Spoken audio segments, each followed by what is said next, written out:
ഭക്തിയാദര ചിന്തകളുമായി വീണ്ടും ഒരു കർക്കിടകം കൂടി വന്നെത്തിയിരിക്കുന്നു. ഹൈന്ദവ വിശ്വാസികളെ സംബന്ധിച്ച് രാമായണ മാസം കൂടിയാണ് കർക്കിടകം. ക്ഷേത്രങ്ങളിലും ഗൃഹങ്ങളിലുമെല്ലാം രാമായണ പാരായണം ചെയ്യുന്നത് കർക്കിടക മാസത്തിന്റെ പ്രത്യേകതയാണ്.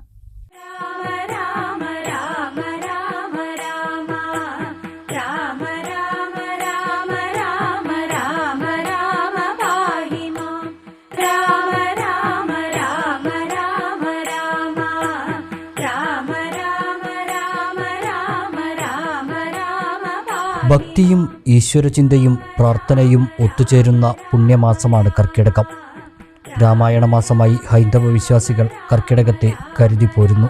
ക്ഷേത്രദർശനം നടത്തുന്നതും രാവിലെയും വൈകിട്ടും ഗൃഹങ്ങളിൽ രാമായണം പാരായണം ചെയ്യുന്നതുമെല്ലാം ഈ മാസത്തെ പ്രത്യേകതയാണ്.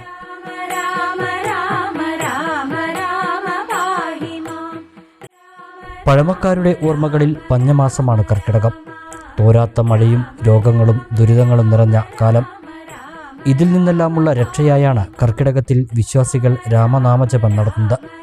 മത്സ്യമാംസാദികൾ വെടിഞ്ഞ് ആധ്യാത്മിക ചിന്തയിലും ഭക്തിയിലും മുഴുകി വിശ്വാസികൾ കർക്കിടകത്തിൽ മനസ്സും ശരീരവും ശുദ്ധമാക്കുന്നു.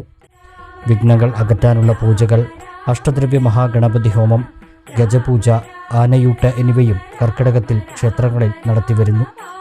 ആയുർവേദ ചികിത്സയ്ക്കും പ്രാധാന്യമേറിയ മാസമാണ് കർക്കിടകം.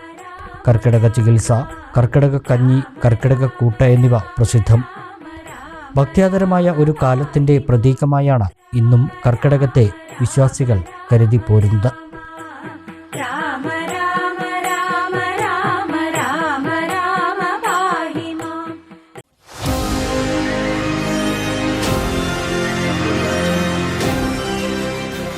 കൂടുതൽ വാർത്തകളും വിശേഷങ്ങളും അറിയാൻ പേജ് ലൈക്ക് ചെയ്യൂ.